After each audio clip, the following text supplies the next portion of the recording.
નમસ્કાર દર્શક મિત્રો, ઇન્ડિયા 24 ન્યૂઝમાં આપ સર્વનું હાર્દિક સ્વાગત છે. આપ જોઈ રહ્યા છો ગુજરાતના અને દેશભરના સમાચાર. જય કન્સ્ટ્રક્શન એજન્સી દ્વારા ભર ચોમાસે તાડપત્રી નાખી સ્લેબ ભરતા દેખરેખમાં માર્ગ મકાન વિભાગના એસો. ડાંગ માર્ગ અને મકાન વિભાગ દ્વારા સિવિલ હોસ્પિટલના પાછળના ભાગે મુખ્ય રસ્તાને અડી જય કન્સ્ટ્રક્શન એજન્સી હસ્તક રૂપિયા 12,14,41,629 કરોડ રૂપિયાનું નવનિર્મિત રેવન્યુના ક્વાર્ટર બાંધકામ ચાલુ છે. એનો પહેલો જ સ્લેબ ભરાઈનું કામ ભર વરસાદમાં એસોની દેખરેખ હેઠળ તાડપત્રી નાખી થઈ રહ્યું છે.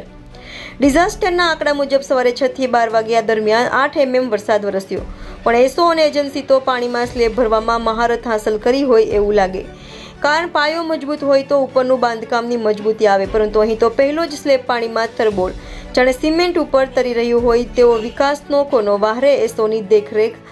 આ જ રીતે દરેક કામોની વિઝિટ કરશો તો વહેલા પ્રગતિ કરશો.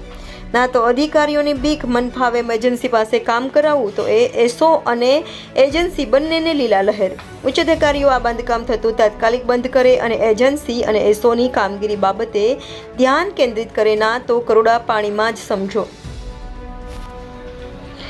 Reporter Sushil Pawar, India 24 news, Dang.